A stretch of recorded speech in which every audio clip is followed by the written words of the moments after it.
Hey everybody, it's Master Gallengeist here, bringing you my review for the movie Sinners on HBO. And I enjoyed this movie, but not as much as I thought I would. Like, I had heard a lot of great things about this, and I still think that it's a good movie. I. It's really kind of weird because I think if one aspect or another had been focused on, almost like sometimes when I get into an episode of Rick and Morty, sometimes there'll be a concept or two in there, and I would think it would have been a better episode if they'd focused on one or the other rather than having the mashup here, because this is set in like 1932, and it's kind of around after World War One, before World War Two, and dealing with some interesting kind of things that I'm like, ooh, period piece wise around those kind of gangster kind of movies. That would have been interesting. And then, of course, we get the whole kind of vampires and horror and supernatural kind of aspects. I'm like, okay, that's pretty cool. And I was thinking that it would turn kind of more into a From Dusk Till Dawn kind of scenario. But it never kind of gets to that point. We spend a lot of time pretty much setting up the front half of the movie, which I was kind of more interested in than even the kind of vampire aspects. Because even when we get into the vampire aspects, certain things are kind of dropped away, and then we do get some after credits kind of things going on as well. So the movie starts out October 16th, 1932, in the morning. We see this guy drive up in this car holding a guitar fretboard, and then going in to this church, and someone shouts his name, Sammy, and this dude's like his father, telling him to repent for his ways and all that kind of stuff, and he's bloodied, scratched. We get some interspersed kind of things that are kind of, if you are prone to like epilepsy or whatnot, could probably, I mean, there's not a lot of flashing lights, but the cuts are kind of like, what the fuck, before we actually get into it. And that's kind of the later half of the movie, once the vampire shit kind of goes out and pout. But we then go to the previous morning, one day earlier, and we see Sammy pretty much getting all this stuff done, see him kind of interacting with his community, helping out with other kind of little kids and all that, and his father being like, I want you to do a sermon with me tomorrow, and he's like, yeah, I'll be here for the sermon tomorrow morning, can I have my guitar? Because we also get introduced in the beginning of the movie about this kind of whole spiritual aspect of certain kind of storytellers, linking it to the Irish, the Choctaw, and then of course West African, and how certain kind of musicians are able to bridge the gap between the living and the dead, and the past and the future. And I'm like, okay, cool, which leads to a really kind of cool scene later on when we get this like juke joint kind of going off. That was pretty cool. The music aspects work very well. That's one of the great things of this. And also, costuming and actors put into this top notch. Like, you definitely feel the period piece going on. And it was really kind of strange to learn that this movie got some of this kind of stuff from like what they were attempting to do with the Marvel Blade movie. Now that makes sense because Ryan Coogler and Michael B. Jordan. There's actually some other kind of people from the MCU in this as well, linked up with that. And it's like, yeah, we'll take that. We'll take that stuff. It's like, because evidently, originally Blade, the new one that they're doing, was supposed to have period aspects or potentially be a period piece. However, that has of course changed, and I'm glad that it worked out here because holy shit, cars and everything going on. It's like, all right, so we see Sammy doing his stuff with his guitar, but then we also see that these identical twins, Michael B. Jordan's characters, Smoke and Stack, pop up. And they do kind of feel distinct, almost like two halves of a whole. Smoke being the more kind of cerebral, intellectual kind of thinking, details-oriented one. Stack being the more kind of emotional one and dealing with kind of crazy shit. So they kind of hook up with Sammy. They're like, hey, how are you doing? What's kind of going on? We see also that they buy this sawmill from this asshole that is probably with the Klan. And, of course, we see that confirmation later on. Getting it from him and being like, all right, let's do this shit. So they pretty much want to open up a juke joint, and it's like, okay, what's kind of going on here? Because they're coming back to this town after being away, evidently in Chicago. well, we will learn later on that they pretty much ripped off the Irish and the Italian mobs out there and are trying to do their own kind of thing because no matter where they go, they still face the different kind of discrimination. If you go here, you go there, it'll be better for you, and it's really kind of not. And the thing is, there's still kind of pain here. They were abused by their father. Smoke was in a relationship with this woman, Annie, who evidently had made like a mojo bag to protect them, and that's kind of what got them to survive like World War One in her kind of view. And we see him going to this small grave, and we learned that their infant had died. And it's like, why didn't it protect the kid? It's like, I don't know. It's how that kind of stuff kind of works. It's like, okay. So they pretty much go around and gather up almost kind of like the Magnificent Seven Samurai. They gather up all the kind of people that they need to get this juke joint running. Annie to cook the food, and sign stuff from the Chows, Bo and Grace from the general store. Sammy, of course, for music. Delta Slim.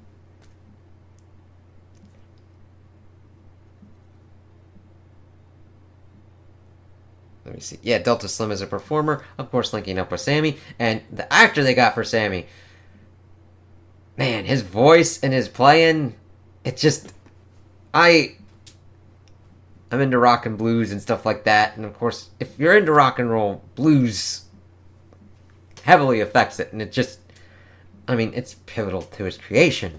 And it just really kind of hits, and you're like, oh yeah, you could feel it. And seeing him kind of talk through and really kind of get into it, I'm like, damn, I just had this, just give me the 1930s kind of thing of talking about what they're having to deal with the gangster stuff, how living, like how they live their lives and everything. I'm like, oh yeah, get into the character work and the music. I'm like, yeah, I'm into that. And they do link it up with the vampires and everything. It's just like, all right, so this movie is also over 2 hours as well, and it takes a while to get into it. They get the juke joint set up. We see that Stack has to deal with a jilted ex-lover who is still kind of in the community. Her being linked to being biracial as well, played by Kate Bishop from the MCU. Haley Steinfeld. I probably said that. Yeah, Haley Steinfeld. Man. Sometimes I think I did a completely and utterly weird shit. So we see them kind of get it set up. We see that the brothers, of course, are having arguments because of what they should accept as script, because I do like that aspect because it's going into the business. I got my degree in business. But, of course, the thing is, Smoke doesn't want to accept the script from the kind of company stores and everything. However, Stack understands that they need to do that on a certain level. So that way they have the locals bring them in. Like, they'll cut off a giant base of their clientele for that kind of shit. And seeing them kind of go with that and figure out what's going on. While this is going on, we get the vampiric influence introduced as well. Hogwood, which was the dude that sold the mill to the brothers, one of his relatives was pretty much getting ready to, like, we see this dude jump into frame. He's kind of like burnt up, asking to be let in and everything, and of course they let him in before we get some Native American hunters pretty much coming in and be like, listen, we're hunting something, you don't want that shit in your house, man. If it's in there, let us fucking deal with this shit. And then that's the end of them as they kind of leave, and I'm like, damn, I kind of wanted them to pop up and maybe help out or deal with and like integrate more into the kind of overall plot, but it was mainly to just introduce that they were hunting after this asshole, and then he pretty much kills. And it does follow more of From Dusk Till Dawn kind of scenario, where it's more kind of similar to a zombie thing, where if you're bitten and killed by a vampire, you turn into one as well. We see that do great effect at the juke joint when things are going nutty. So we see that Mary pops up and is trying to pretty much get Stack to accept her, even though she is already married. We see that Sammy is, as they were going out to get Delta Slim, he is enamored with this woman who is also married, and him getting together with her and figuring out what's kind of going on. Then we see that we get the juke joint kind of going on. We get Sammy doing his whole thing with the blues and linking up with the rest of the spirituality, and this becomes important to the main vampire that pops up, Remick. So we see that Remick and his new two cohorts are attempting to come in, and are trying to be as nice about it as possible. It's like, yeah, we just want you to let us in. It's like, all right, we'll be around here, and they're pretty much waiting for somebody to pretty much get there and then get that invite in and blast in and do what's kind of going on. We learn throughout the lore that they are souls kind of trapped here, and he wants Sammy for his ability to pierce that kind of veil, turn him, have him be able to be reunited with his loved ones, because otherwise, in order to do that, he'd have to die. So Mary pretty much becomes that kind of catalyst. She gets let in by Cornbread, who was gotten out of the field and used as the bouncer.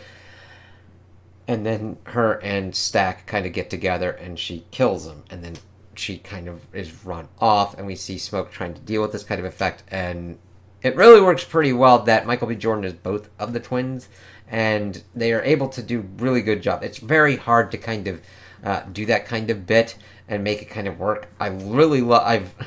I saw the older kind of stuff for older kind of movies and shows doing it, and it's gotten really fucking good here to where you're like, yeah, I don't really even see it that much. But we see that everything's kind of going nutty. They try and get everybody out, and of course this unleashes a lot of shit. We then have our cadre kind of busted down to Slim, Grace. Her husband goes out, which is not good, to get the car. Annie, Sammy's love interest, and Smoke. And, of course, they're also locked in there with Stack's body. So they at least lock it up at first, and they're trying to figure out what to do, figuring out what's kind of going on here. Cornbread, of course, gets turned as well, because he went out to go take a piss, and Delta Slim pretty much took over bouncing kind of duties. At first, Annie thinks it's a haint, which is kind of a spirit that is in between the realms of the living and the dead. Kind of your restless spirit kind of scenario. However, figuring out that it's vampires is like, oh shit, we need garlic, wooden stakes. Of course, silver is also brought up later on with Sammy's guitar, because it's utilized in there, in the kind of fighting scenario. So we see that Grace is very much afraid for her daughter, because there's cars everywhere. They could get into town and just unleash havoc. She's the one that pretty much, they arm their stuff up, and then she just goes fucking balls wild and goes, fuck it, I invite you all in, motherfuckers. And that's where our kind of endgame scenario, after they're attempting to try and figure out who's who. It's kind of like taking the thing of like the whole kind of uncertainty from the thing. It's mainly the execution. I don't mind homages and trying to get with that distrust, but we need to be misdirected enough for that distrust to kind of happen. And at this point, we have spent so much time with them just doing this stuff that I'm like, oh, I'd rather have that movie. And then shit kind of going a little bit nutty with the vampires, where I'm like, it doesn't hit as much before we get the whole thing kind of going on. Let's see. Of course, Remick had before this tried to be like, oh yeah, immortality, freedom from persecution, speaking also in tongues that he really shouldn't be able to, and that Hogwood is going to attack the juke joint at dawn, and of course threatening the daughter, which of course gets that to kind of get them through the endgame goal. Of course, we see that Mary and Stack are pretty much together. We see that Grace goes and pretty much kills her husband and kind of finishes it off as they're kind of burning and all that. Most of the people just pretty much get like jacked and taken out at a wholesale effect. We do see that Smoke is trying to be a good family member to Sammy, even though he did threaten to kill him earlier on to continue, since he said he was going to continue to do his music. It's like, yeah, sometimes it's not the most kind of lucrative, and it could be a harder kind of thing, but he's got... I really love the kind of message going through that he had this horrible fucking night. Like, he was able to do a lot of good shit with his music, and then he went through all this horrible shit, and he continued on with the music, and was able to do a lot of kind of cool stuff with his career. But it was a big part of him, and that big kind of passion, and he kind of needed that support, and Smoke pretty much like trying to protect his ass, and then getting him through that was nice. And the thing is, we see that Sammy he gets attacked by Remick. He attacks Remick with the guitar, with the silver kind of hurting. We see that this vampire rules is they thought they could potentially reverse it if they kill the one that made it, but that's not how it works. Though, if you hurt the one that made you, you feel that pain as well, as we see the rest of them. Because we see a lot of them gathered around, and then the sun comes up, and we see that Smoke and Sammy are the only ones left, as they pretty much enforce them into the end game goal, as they're like... So then it kind of ends in a kind of weirder kind of note. We get back to Sammy's thing, and he's like, no, I'm going to continue doing the music. I'm like, cool. Smoke has a really cool-ass just fight where he pretty much decides to go out in a blaze of glory with all of his weapons and take out these clan motherfuckers while also dying himself. And then having a vision of Annie and his child and taking out the Hogwood dude and then holding his baby and then him dying. It's like, oh shit. As we had seen, the mojo kind of helped him from Stack, but then he took it off. So kind of showing that it did kind of protect him. And you're like, alright. You think that they all kind of died. Well, we get back into it because it was 1932. Now we're in 1992. We see Sammy kind of having a giant, awesome kind of career. We see him as an old man, and we see that Stack and Mary kind of pop up. Just pretty much like, hey, what's kind of going on? And you're like, oh shit, what's their whole thing? That, of course, Smokes spared him and everything, under the condition that he let Sammy live in peace. And they say, hey, Stack is like, hey, it looks like you don't have much longer. You want some immortality or whatnot? He's like, I'm good. And talking about how that was probably, even though it was a horrible day, probably one of the greatest of his life. And Stack agrees. He's like, it was the last day I saw my brother, saw the sun. Yeah, but they fit within the kind of realm and they don't just fucking kill everybody. And they have, he does it like the electric guitar and has Sammy play on a real guitar, just an acoustic, similar, of course, to what he had before in 1932, and just having a nice kind of time, and they kind of just say, hey, see ya, and just kind of bug off. It's like, okay, that's interesting. And then at the end, we see Sammy playing this, The Light of Mine, I think. Just kind of playing it out. I was like, okay. So, the vampire kind of aspect takes a little bit longer than I would like to kind of get introduced, and it's kind of short enough that I would have rather preferred just getting more into the characters and the time period, if that makes sense. I do like the magical, mystical stuff with the music. That, in and of itself, would have been a great movie as well. There's a lot of different kind of elements that I mean, I liked seeing Sammy kind of go through this journey, even though we see more of Smoke and Stack as the kind of upper ones, and then he kind of fades to the back since he's kind of being the one that's being protected. But I kind of liked his message of he went through a lot of shit and he stuck to the music, and it gave him a good life, and it was his passion and it was his skill and stuff like that. I kind of really would have wanted to see more of what was kind of going on with, like, that linking of spirits and of spirit realms and of the past and the future. And I'm like, that by itself is a very interesting movie. I just think that the different kind of elements didn't jive together as well as it could have. And that's just with me. If you disagree, that's quite all right. And if you had enjoyment with this, I'm happy for you. I enjoyed it. It's just, I was like, okay, From Dusk Till Dawn was more that kind of like crazy, insane kind of vampire kind of aspect. And I know this was being taken more of a kind of serious kind of one, but I think it was introduced too late in the movie to have as much of an effect as I would have liked. It was more kind of like the traumatic kind of effect to deal with Sammy of like, do I stick with this? Do I not stick with this?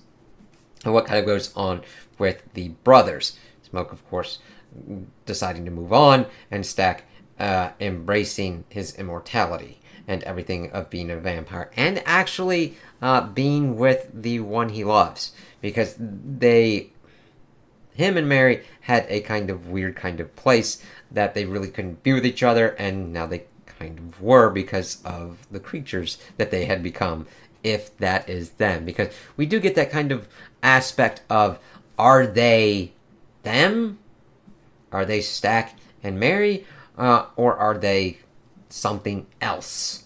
Kind of course, echoing the kind of zombie kind of aspects of that. But overall, I still found enjoyment from it. I just think if you want a full-on horror kind of experience, there are other kind of better ones and other kind of ones that focus on that better. Like, if you're like, okay, this and that, like, with some horror, that's a better kind of mentality to kind of go in with it with this. Because it's definitely a lot more front-loaded with actually plot and character and setting up with things. It's like, that's really good. It does that very well, and I'm that's why it does that so well, which is why I'm kind of like, I kind of really didn't need the vampire parts. Which is very odd, because I like the supernatural and sci-fi elements that are sometimes introduced into movies or shows or other kind of mediums of art when it kind of comes out of nowhere. Here, I'm just like, you've done such a good job of setting up who these people are and their relationships and everything that is potentially kind of going on. Then I'm like, you're putting peanut butter where it doesn't need to be? If that makes sense. If you're like, oh, this is peanut butter and chocolate, it's like, it kind of like, we really don't need that right now. I mean, it's really kind of cool, but it's like, we don't really need that right now. It's strange for me to have this, like, because that was me thinking, like, okay. And then just kind of dropping the hunters. It's like, oh, God, you could have had some interesting kind of aspect of Sammy maybe having linked up with them or whatnot. And you could have had, like, one of the descendants kind of in the back, and he's just like, hold on, these people are family, at least let me talk with them. That would have been a kind of cool little bit. But overall, I still had more enjoyment from it than being kind of confused by it. I would recommend it because of how well done it is, but with caveats of, you got to be intrigued with the characters and the setting and what's kind of going on and be like, yay, horror! That kind of pops up a little bit more than halfway through. Rather than, if you're like wanting horror right off the bat, this is not for you. This is where the horror element comes in later, has a defined point, and then goes from there. Yeah. So, those are my opinions on the movie. Tell me what you guys think in the comments below. If you liked it, if you didn't like it, if you agree with me, if you disagree with me. Also, like and subscribe, and I hope you have a good day.